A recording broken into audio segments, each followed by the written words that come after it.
as the state or fact of existing, occurring, or being present during a place or a thing. In other words, it means you're there where the action is. You're there where something is happening. I'm a historian. I study really famous, really prominent, big events. And a really famous historian in the 1930s by the name of Carl Becker defined history as the memory of things said and done. The memory of everything that has happened in the past. Now, all of us in this room have our own personal histories. We have our own personal histories of where we grew up. We have our own personal histories of what we've experienced, both big events in the United States and in the rest of the world.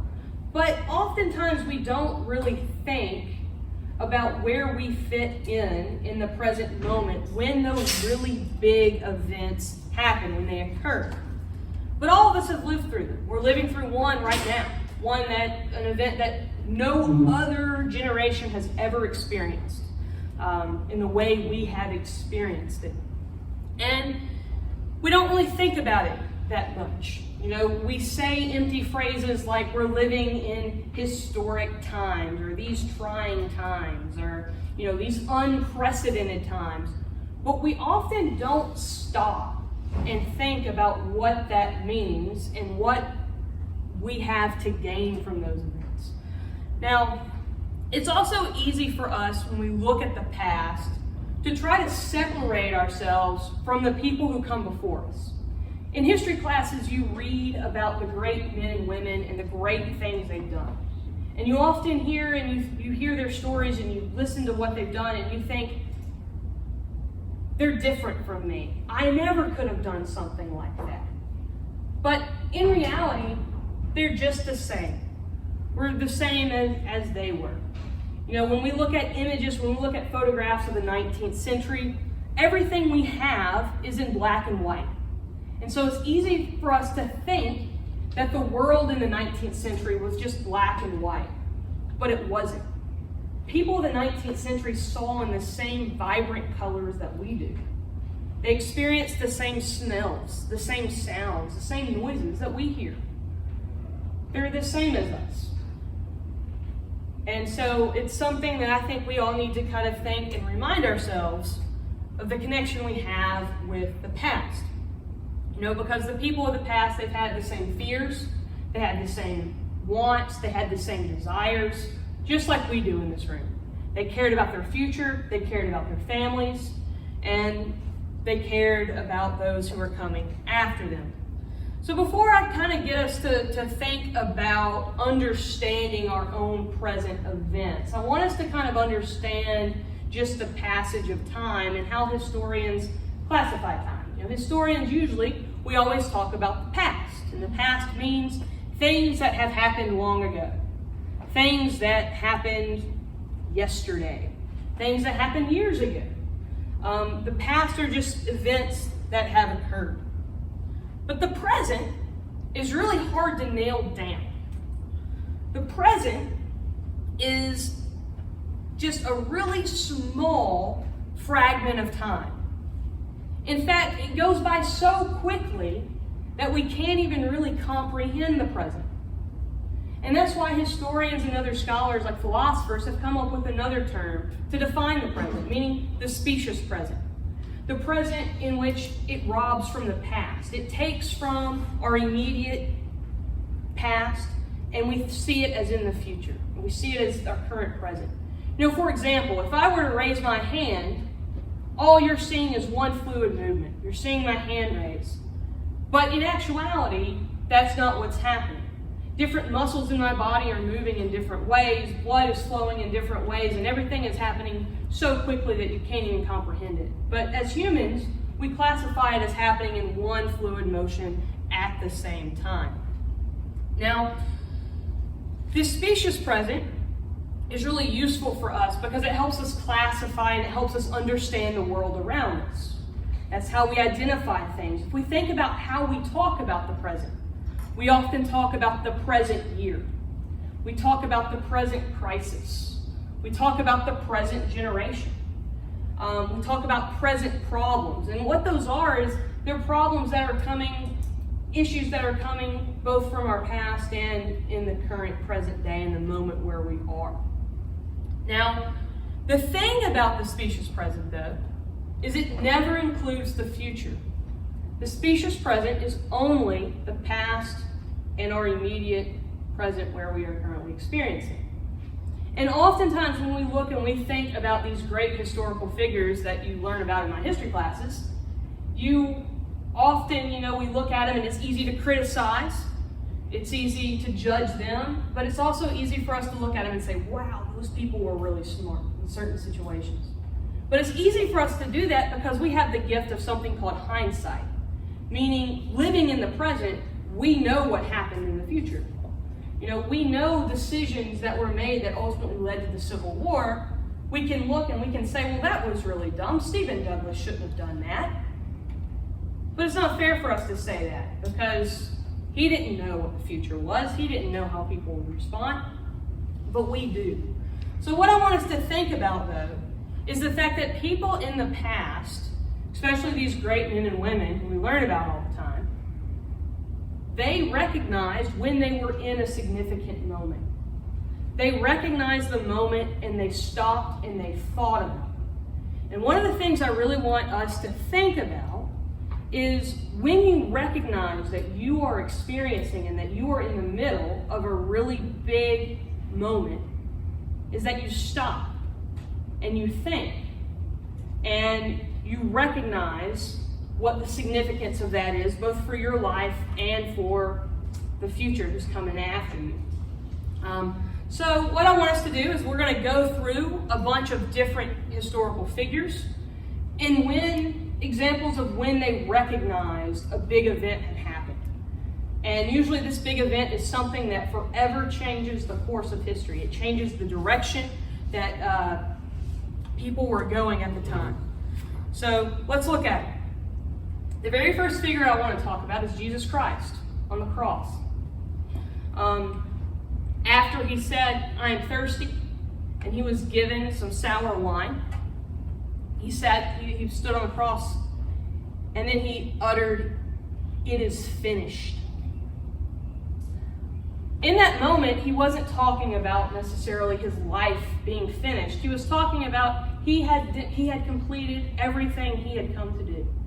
He had completed his mission. Shortly after, he utters the words, into my hands I commit my spirit. And he breathed his last breath. When he did that, the earth quaked, rocks moved, the temple curtain ripped in two, and the centurion guard standing next to him also recognized in that moment what he had just witnessed and shouted, truly this man is the Son of God.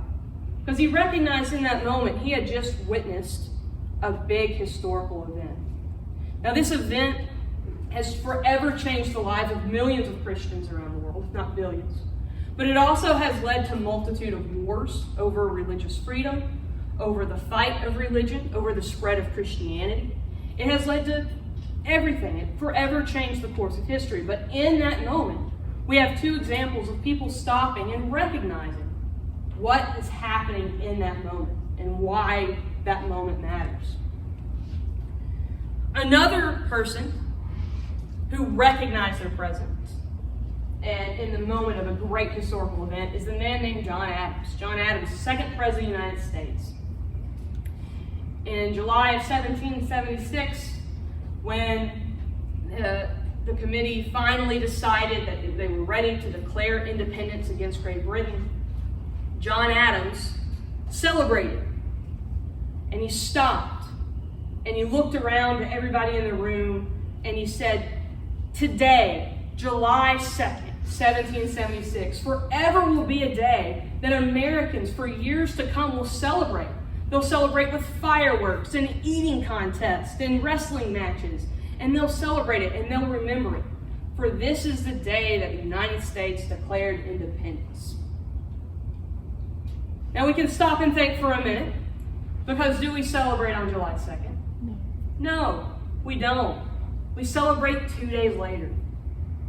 But see, John Adams recognized that on July 2nd is one of the days when some of the first signers of the Declaration of Independence took up that pen and wrote their name committing treason against Great Britain, saying that they are willing to declare independence and they want to be something different. They want to start something new. And he recognized it. And even though he was 2 days off, he still was right. He still knew that people from years to come would celebrate that day. Because we do celebrate it. And how do we celebrate it? We celebrate it with fireworks. We celebrate it with Nathan's famous hot dog eating contest with Joey Chestnut every year dominating. What did I say? Right? He was right. He was just a little off on when it actually ended up happening. Another famous example of a person who recognized the significance of a moment is Abraham Lincoln. Abraham Lincoln, our 16th President of the United States, arguably one of the best men to ever hold the office, and one of the most influential. Beginning in 1862, Abraham Lincoln had come to the realization that the Civil War was more than just about preserving the Union.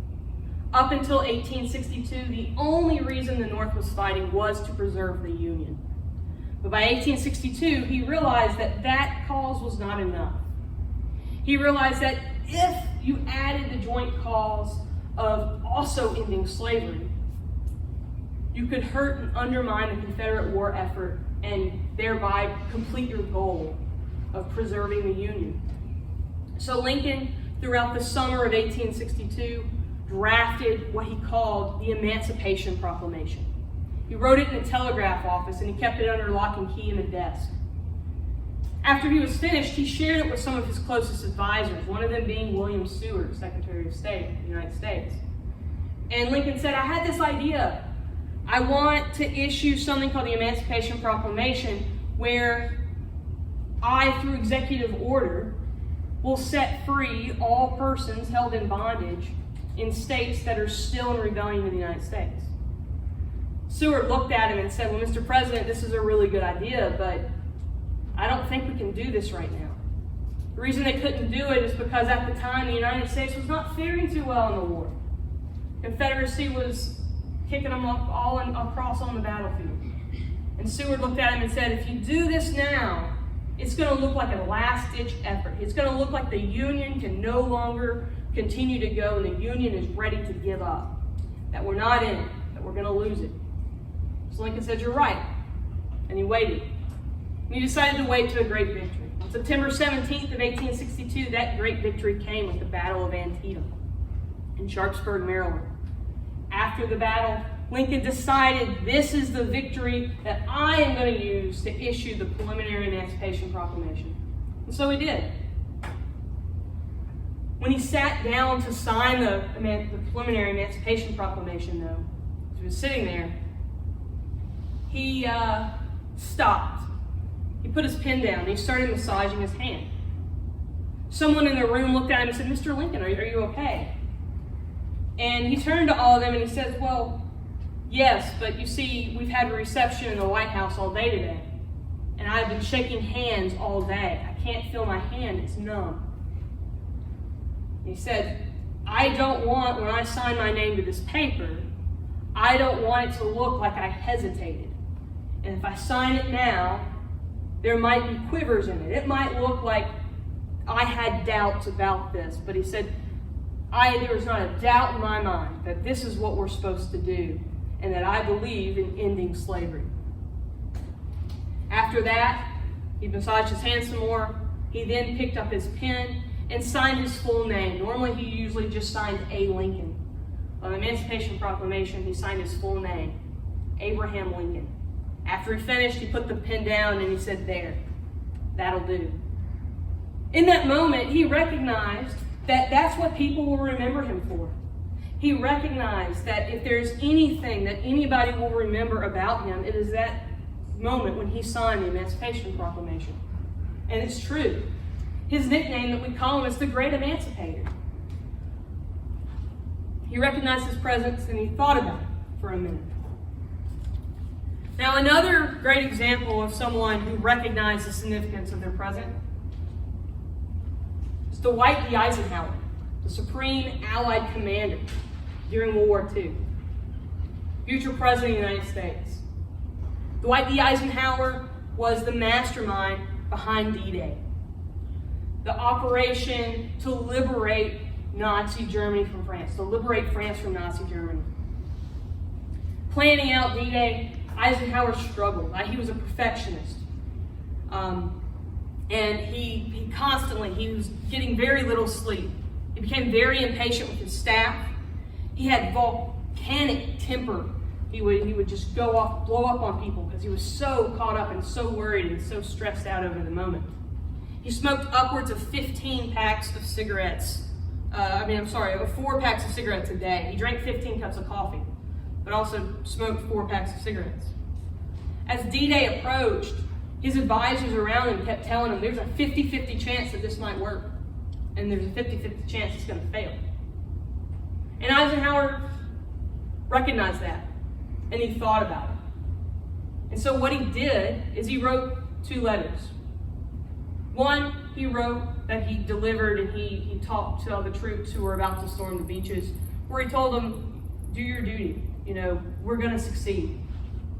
But the other letter he wrote in recognition of what if things don't go well.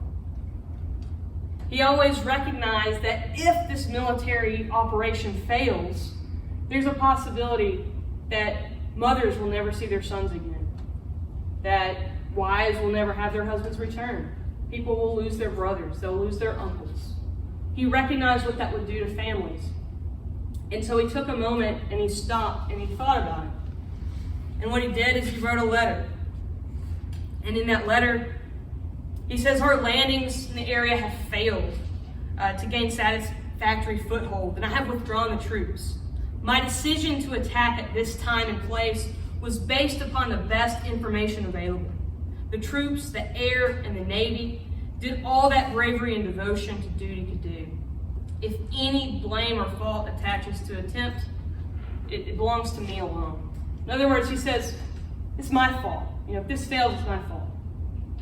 But it didn't fail. Because it didn't fail, he's considered a hero. But he still in the moment stopped and recognized, what if? The decisions I make, how is this going to affect the others around me? Another example is Eleanor Roosevelt. After the death of FDR, Eleanor Roosevelt returned to Washington, D.C. And when she was in Washington, she called in Vice President of the United States, Harry S. Truman. At the time, Harry S. Truman was hanging out in the Senate office drinking whiskey. He was having a good time. And he got a phone call and it said, Mr. Vice President, we need you in the White House. So he left. When he arrived in the White House, he didn't see FDR, but he saw Eleanor. And Eleanor just looked at him and frankly said, Harry, the president's dead. In that moment, Truman stopped and he's like, I'm so sorry. What can I do to help you? Eleanor Roosevelt looked at him and said, oh no, what can I do to help you because you're the one who's in trouble now? In that moment, Eleanor, who just lost her husband, realized the weight that now was going to be resting on Truman's shoulders. Because in the next minutes that unfolded after that conversation, Truman learned about something called the Manhattan Project. The project of building an atomic bomb, a weapon like the world has never seen before. So top secret that even the Vice President of the United States didn't know about at the time. Everything was changed in that moment. People stopped and they thought about it. Another example of a person when they recognize the presence of a great historic moment is Martin Luther King Jr. During the March on Washington, Martin Luther King Jr. was going to be the last speaker of the day. Several had come before him, but he was the highlight. He was the one everyone was there to see. He was giving his speech in front of the Lincoln Memorial. This was a big deal. Something that had been in the works and been planned all the way since World War II with A. Philip Randolph until FDR convinced him to not do the march to help with the war effort. When Martin Luther King Jr. got up to speak, he got nervous. He had written out a really long, lengthy speech. And as he started to deliver it, it just was awkward. Something didn't feel right. People in the crowd recognized he was struggling. He was overcome with emotion. But the people in the crowd, what they did is they started chanting out to him. And someone in the crowd cried out, "Tell him about the dream. Tell him about the dream." In that moment, he stepped away, he stopped looking at his paper, and he delivered extemporaneously one of the most famous speeches in American history, where he said, "I have a dream. That one day, man will not be judged based on the color of their skin, but on the content of their character." In that moment, he stopped. He recognized. He was so overcome with emotions and so nervous in the moment, recognizing the significance of the event, that he struggled. Until someone said, "Just stop. Just tell us. Tell us the dream. Tell us what you've been telling us. We want to hear it."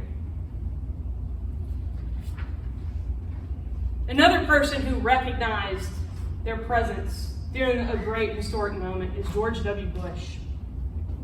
On September 11th, 2001, Bush sat in a room in Sarasota, Florida with a bunch of second graders at Emma E. Booker Elementary School. And before he went into the classroom, he had learned that a plane had crashed into one of the World Trade Center towers. He thought, "Oh, a terrible accident."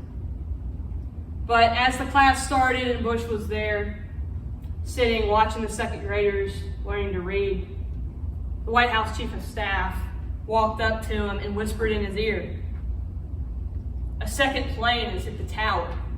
America is under attack." In the next moments, photographers captured and people filming captured the agony that went over Bush's face. For the next 30, 40 minutes, he sat there squirming. You could see his face moving. You could see his brain thinking. You could see him thinking, "We're at war. And I'm President of the United States, and I don't know what to do." There was a moment where he stopped and he really thought about what this moment meant. On that same day, another man also recognized his presence during a great historic event, and that man is named Todd Beamer. Todd Beamer was a passenger on United Airlines Flight 93. And once he realized the plane was hijacked, he used one of the phones on the plane to try to contact his wife, but he couldn't get in touch with his wife. But he got in touch with an operator. And he talked to this operator for a good while. And while he talked to her, he learned in the 13-minute phone call that his plane is not the only plane that has been hijacked. He learned of the attack in New York, and he also learned about the Pentagon. As he was talking to the operator, he realized they also were on a plane that was destined for a terrorist attack. In that moment, he and several other brave passengers came up with a plan to try to do something. And one of the last words we heard him speak was, "Are y'all ready? Let's roll." Because after hanging up the phone, the flight attendants and the other passengers had bowled a bunch of water and they busted into the door. They threw it on the hijackers and the plane crashed in the middle of rural Shanksville, Pennsylvania. Avoiding what people now think, top government officials think, the plane was headed either for the White House or our nation's capital. They saved it. Now on that same day, there was another person who recognized their presence. This person was a 13-year-old student in the 8th grade. And she went to her locker, and as she was at her locker in between first and second period, someone came up to her and said, "Did you hear the stock market crashed?" And she was like, "What do you mean?" They said, "A plane hit the stock market." The 13-year-old girl said, "The stock market can't be hit by a plane. That's not what happened." So she ran to her second period class and saw that her 8th grade English teacher, Mr. Stovall, had the news on, where a plane had crashed into the World Trade Center. And as she stood there and as she watched on television, watching just the one tower in flames at this point, another plane appeared and it crashed into the second building. And in that moment, she yelled, "Oh my gosh, we're at war." Now in that moment, a man named Deale Stovall came to her and took her aside and said, "Yes, this is what this means, but the rest of your class doesn't understand this yet. But do you want to talk about it? Because I'm here to talk about it with you." The little girl's me. That was my moment when I first realized the significance of my presence in a large historical moment. Now, thankfully for me, I had men like Deale Stovall who helped me, and I also had a phenomenal world history teacher, Miss Kay Ryan, who also helped me understand and realize the significance of what is happening in my own world and how that is going to change and transform my own personal life. It's also why I'm now a historian. Now, just realizing your presence during these large historical moments doesn't mean you have to become a professional historian. It doesn't mean you have to do anything like that, but it does mean you should always stop and pause and think, what does this mean? Because just like all the great people before us, you're great too. We're experiencing the same things. Some of the most famous people in our history books that historians use their writings for are people who really, during the time they lived, rather insignificant. One of the most quoted people during the Civil War era, especially when you're talking about Charleston, South Carolina, is a woman named Emma Holmes. Emma Holmes was just an ordinary upper-class Charlestonian who kept a diary. And she wrote her thoughts during the great historic moments. So what are you doing? Because we're in one right now. How are you responding? Now I'm going to leave you with a quote that George W. Bush said after the 9/11 attack. He gave this on November 8th, 2001. He said, "Some of our greatest moments have been acts of courage for which no one could be prepared. But we have our marching orders. My fellow Americans, let's roll." So let's roll.